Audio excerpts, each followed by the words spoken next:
علیکم ورحمۃ اللہ وبرکاتہ۔ الحمد للہ نحمده ونستعینه ونستغفره ونؤمن به ونتوکل علیہ ونعوذ باللہ من شرور انفسنا ومن سیئات اعمالنا، من يهده الله فلا مضل له ومن يضلله فلا هادي له، ونشهد أن لا إله إلا الله وحده لا شريك له، ونشهد أن سيدنا وشفيعنا وسندنا وحبيبنا محمدا عبده ورسوله صلى الله تعالى عليه وعلى آله وأصحابه وبارك وسلم تسليما كثيرا كثيرا، أما بعد فأعوذ بالله من الشيطان الرجيم، بسم الله الرحمن الرحيم، إن الله يأمر بالعدل والإحسان وإيتاء ذي القربى وينهى عن الفحشاء والمنكر والبغي يعظكم لعلكم تذكرون، صدق الله ومولانا العلي العظيم۔ میرے بزرگوں، دینی و ایمانی بھائیوں، اس خالق کا، اس مالک کا، اس گاڈ کا بڑا شکر ہوا کہ اس خالق نے ہمیں اپنے دربار میں بلایا اور دینی نسبت سے بلایا، ایمانی اخوت کی بنا پر بلایا اور ایمان کی حالت میں بلایا۔ یہ اللہ کا اور اس خالق کا بڑا احسان ہے۔ آج جس قرآن کریم کی تلاوت میں نے آپ کے سامنے کی ہے، اس آیت کو آپ لوگوں نے عیدین کے خطبوں میں، جمعہ کے خطبوں میں، سلف صالحین سے لے کر آج تک یہ خطبوں میں استعمال ہوتا رہا ہے اور خطیب اپنے خطبوں میں اس کو استعمال کرتے ہیں۔ تو کیوں نہ آج ہم ان آیتوں کا خلاصہ اور ان کا ترجمہ جانیں کہ اللہ رب العزت نے اس مختصر سے آیت میں اس امت کو کیا پیغام دیا ہے، کیا حکم دیا ہے۔ حضرت عبداللہ بن مسعود رضی اللہ عنہ فرماتے ہیں کہ اگر قرآن کریم میں سب سے معتبر اور سب سے اگر بہترین آیت ہے تو وہ سورہ نحل کی ان اللہ یأمر بالعدل ہے۔ علماء فرماتے ہیں اس آیت کے بارے میں کہ اگر قرآن کریم پورا نازل نہ ہوتا، صرف اس آیت کو اللہ رب العزت نازل فرما دیتا، تو میں یہ سمجھتا ہوں کہ ایمان پر جمنے کے لیے اور ایمان پر عمل کرنے کے لیے جن چیزوں کا درکار ہے، جن چیزوں کی ضرورت ہے، اللہ رب العزت نے اس آیت میں پوری تفصیل کے ساتھ قرآن کریم میں پرو کر رکھ دیا ہے۔ ظاہر سی بات ہے، جب اتنی مقدس آیت ہمارے خطبوں میں استعمال ہوتا ہے تو ان مقدس آیات کا ترجمہ بھی ہمیں جاننا بحیثیت مسلمان۔ آج تو افسوس اس بات کا ہے کہ نہ ہم قرآن کو پڑھتے ہیں، نہ سمجھتے ہیں اور نہ اس کو پڑھنے کی کوشش کرتے ہیں۔ آج ہمارا اور آپ کا یہ حال ہے کہ ہم نے قرآن کو صرف طاقوں میں سجانے کی کتاب سمجھ لیا ہے، تعویذ اور گنڈوں کی کتاب سمجھ لیا ہے، لیکن قربان جائیے اس خدا پر، قربان جائیے اس نبی پر جس نے ہمیں ایک قرآن کی شکل میں ایک کتاب عطا کی ہے۔ جو انسان اپنی کامیابی چاہتا ہو، جو انسان اپنی زندگی کی فلاح چاہتا ہو، وہ آئے اور قرآن کریم کو پلٹ کر اس کے احکامات کو پڑھے اور اس کو اپنی زندگی میں لائے اور اس کے مطابق اپنی زندگی کو ڈھالے۔ خدا کی قسم ان کی کامیابی کبھی پیچھے نہیں ہٹ سکتی، وہ کامیاب زندگی گزارے گا۔ اللہ رب العزت نے اس قرآن کریم میں ایسی ایسی ہدایات اور ایسے ایسے پیغامات، ایسے ایسے واقعات اور ایسے ایسے قصے اس امت کو سنایا ہے کہ انسان اگر قرآن کو پڑھتا تو اپنی زندگی کو بآسانی سے وہ مکمل کرتا اور آخرت کا جو جانے کا سفر ہوتا تو خوشی کے ساتھ آخرت کی سفر کو طے کرتا۔ آپ نے اقسم بن سیفی ایک صحابی ہیں، وہ اس آیت کے بارے میں مختصر اس آیت کی تفصیل بتا دوں کہ اس آیت کے بارے میں اقسم بن سیفی کا کیا قول ہے، وہ اس آیت کے بارے میں کیا کہتے ہیں۔ اقسم بن سیفی کہتے ہیں کہ میں ایک قوم کا سردار تھا، میں اپنے قوم کا رہبر تھا، نمائندہ تھا، قائد تھا۔ جب مجھے یہ پتہ چلا کہ نبی آخر الزمان محمد عربی صلی اللہ علیہ وسلم کی مبعوث اس دنیا میں ہو چکی ہے اور ان کے اعلان نبوت کا جو ہے اظہار ہو چکا ہے، تو اب اقسم بن سیفی کے دل میں یہ خیال ہوا کہ میں جاتا ہوں، حضور سے ملتا ہوں اور ان کی تعلیمات کو جاننے کی کوشش کرتا ہوں کہ وہ اللہ کے پاس سے آئے ہیں، نبی ہونے کا دعویٰ کرتے ہیں، تو میں ان کی تعلیمات کو جانوں کہ وہ کیا کہتے ہیں۔ چنانچہ جب اس نے ارادہ کیا کہ میں نبی کے پاس جاؤں، قوم کے لوگوں نے کہا کہ اقسم بن سیفی، آپ ہمارے رہبر ہیں، آپ ہمارے قائد ہیں، آپ ہمارے سردار ہیں، آپ کا وہاں جانا بہتر نہیں ہے، آپ کا وہاں جانا مناسب نہیں ہے۔ ہم لوگوں کی رائے یہ ہے کہ ہمارے اس قوم میں سے 2 لوگوں کو منتخب کیا جائے اور 2 لوگوں کو نمائندہ بنایا جائے، اور وہ حضور صلی اللہ علیہ وسلم کے پاس وہ جائیں اور ان کی تعلیمات کو سیکھے، ان کے بارے میں جان کر ہمیں بتائے۔ چنانچہ اقسم بن سیفی فرماتے ہیں کہ ہم نے 2 لوگوں کو منتخب کیا اور اس کو حضور کی خدمت میں بھیجا۔ جب وہ دونوں حضور اکرم صلی اللہ علیہ وسلم کی خدمت میں پہنچتے ہیں تو فرماتے ہیں من انت وما انت، یہ سوال اس نے حضور کے سامنے رکھا اور فرمایا کہ اے اللہ کے نبی، میں اقسم بن سیفی کی طرف سے قاصد بن کر آیا ہوں، اور اقسم بن سیفی کے 2 سوالات ہیں۔ سوالات کیا ہیں؟ من انت وما انت، آپ کون ہیں؟ من انت، آپ کون ہیں؟ وما انت، اور آپ کی حیثیت کیا ہے؟ آپ کیا چیز ہیں؟ آپ نبی ہونے کا دعویٰ کرتے ہیں تو کس چیز کی دعویٰ ہے؟ یہ نبی کی تعلیمات کیا ہے؟ اللہ کے نبی بڑے سنجیدہ سے جواب دیتے ہیں کہ تمہارا پہلا سوال جو ہے من انت، تو میں اس کا جواب دوں کہ انا محمد عبداللہ، انا محمد بن عبداللہ، میں محمد بن عبداللہ ہوں۔ اس کے بعد دوسرا سوال جو تمہارا تھا کہ وما انت، تو اس کا جواب یہ ہے کہ میں محمد اللہ کا بندہ اور اس کا رسول ہوں۔ اس کے بعد فرمایا کہ اللہ کے رسول کی تعلیمات کیا ہیں؟ اللہ کے نبی نے ان کو یہ آیت سنائی، ان اللہ یأمر بالعدل والإحسان وإیتاء ذی القربى وینہی عن الفحشاء والمنکر والبغی۔ چنانچہ وہ قاصد نے کہا کہ اللہ کے نبی یہ آیت ہمیں پھر سے سنائیے۔ چنانچہ اللہ کے نبی نے فرمایا کہ میں کئی مرتبہ یہ آیت کو دہرایا، یہاں تک کہ وہ قاصد کو یہ آیت یاد ہو گئی۔ جب وہ اپنے اقسم بن سیفی کے پاس جاتا ہے، اقسم بن سیفی کہتے ہیں کہ وہ اللہ کے نبی جو ہونے کا دعویٰ کرتا ہے ان کی تعلیمات کیا ہیں؟ وہ کہتا ہے کہ میں نے ان کے پاس گیا، سوالات بھی کیے، لیکن جوابات جو مجھے ملے ہیں اللہ کے نبی نے یہ آیت ہمیں دیا ہے۔ چنانچہ اقسم بن سیفی بڑے دور اندیش انسان تھے، بڑے اپنے آپ کو ذہین سمجھتے تھے اور لوگوں میں بڑے معتبر انسان تھے۔ اقسم بن سیفی کہتے ہیں کہ خدا کی قسم یہ نبی واقعی میں برحق نبی ہے، اس کی تابع تم لوگ کرو گے کامیاب ہو جاؤ گے، اس کی تابع میں بن جاؤ، تم اس کی ایمان لے آؤ، اس کے قرآن پر ایمان لاؤ، اس کے اللہ پر ایمان لاؤ اور اس کے رسول ہونے پر ایمان لاؤ، اور اب تمہاری کامیابی تمہارے قدموں میں ہوگی۔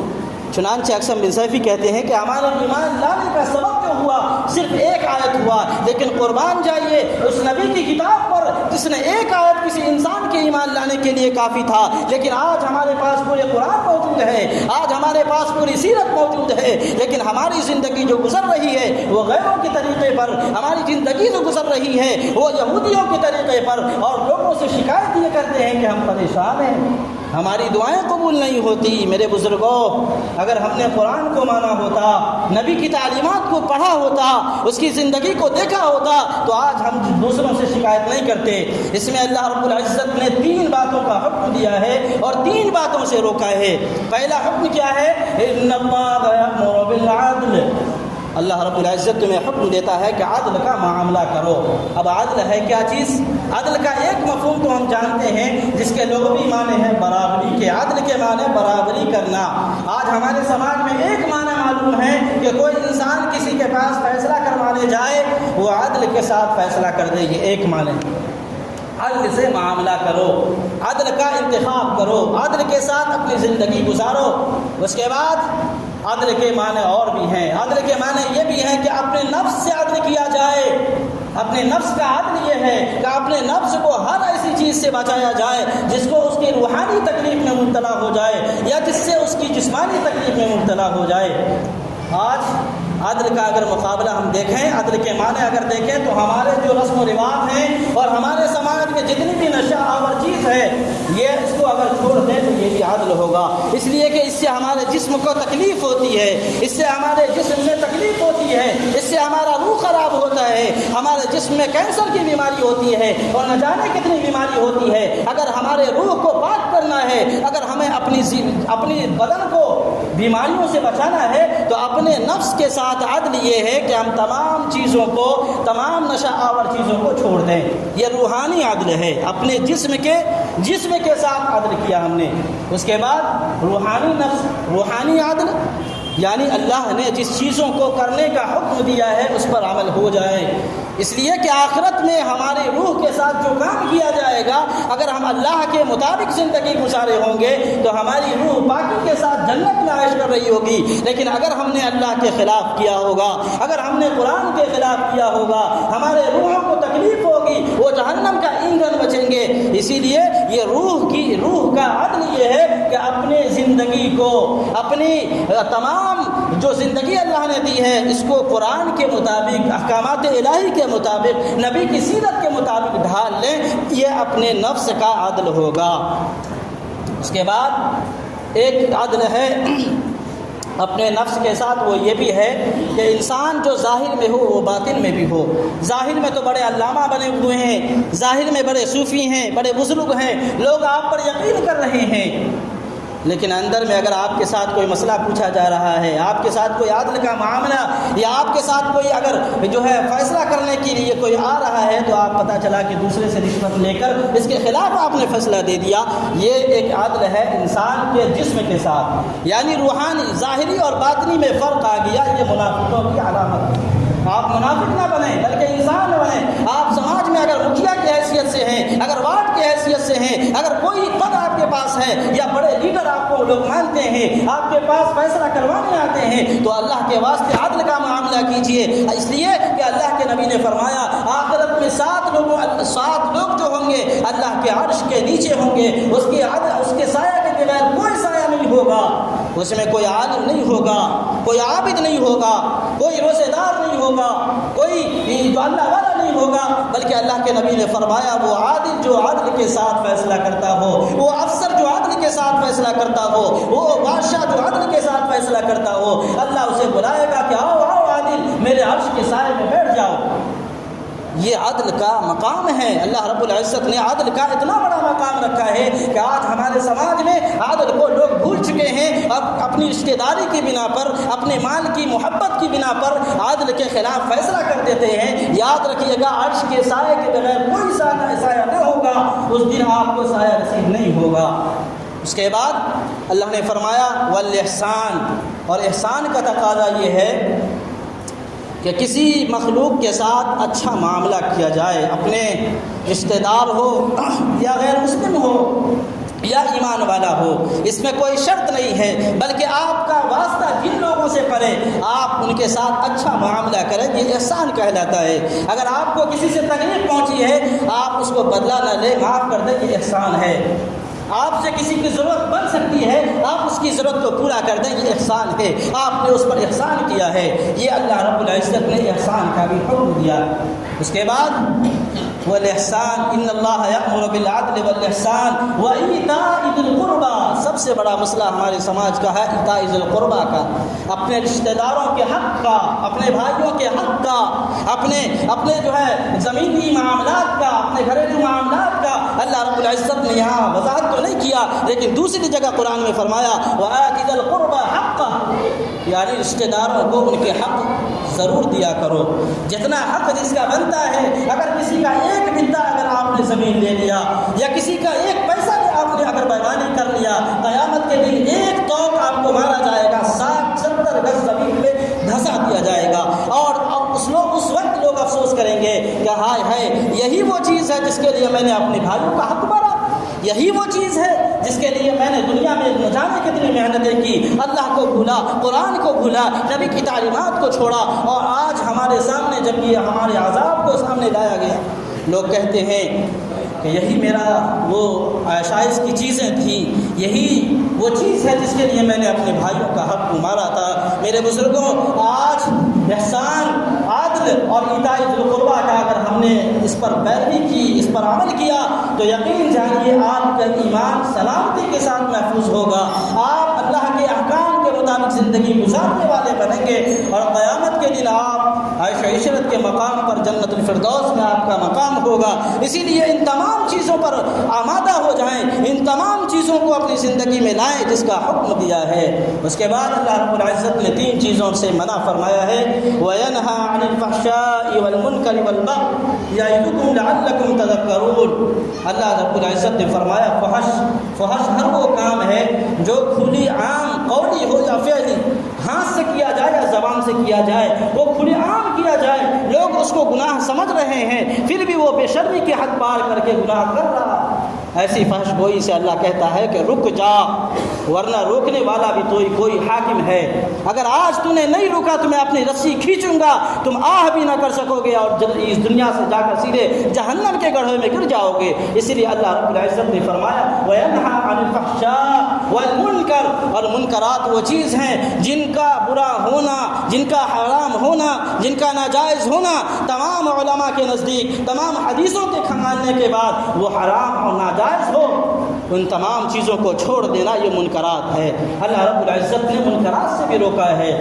اس کے بعد بغی کہتے ہیں حد سے تجاوز کر جانا۔ اس کی بہت لمبی حدیث اور اس کی بہت لمبی تفسیر ہوگی، لیکن یہاں وقت قریب چھوٹا کم ملتا ہے، یہاں زیادہ تفصیل سے بات کرنا دشوار ہے، اسی لیے میں مختصر یہ بتایا ہوں کہ بغی کے معنی حد سے تجاوز کر جانا۔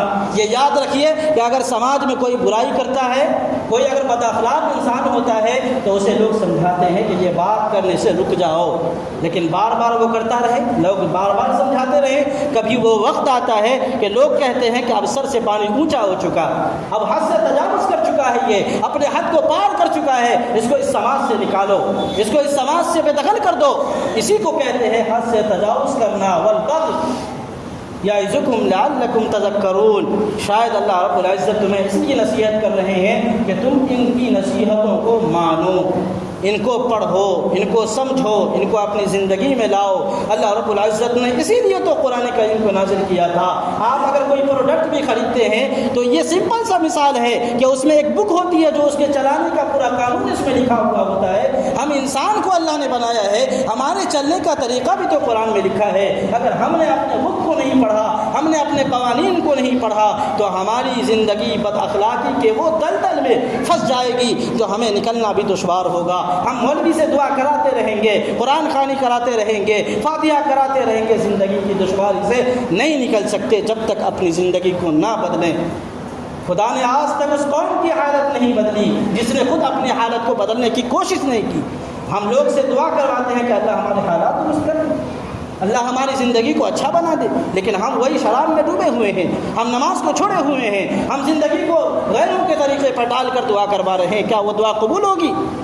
ارے پہلے اپنے بننے کی کوشش تو کریں، ہم کوشش کریں کہ اپنی زندگی کو اچھا بنائیں، تب اللہ رب العزت ہماری زندگی کو اچھا کرے گا، ہماری زندگی کو خوشگوار بنائے گا۔ اور احسان کا تقاضا یہ بھی ہے کہ اپنے قوم کو بدحالی کے دلدل سے نکال کر اچھائی کی طرف لانا، اپنے قوم کی ذمہ داری کو سمجھنا۔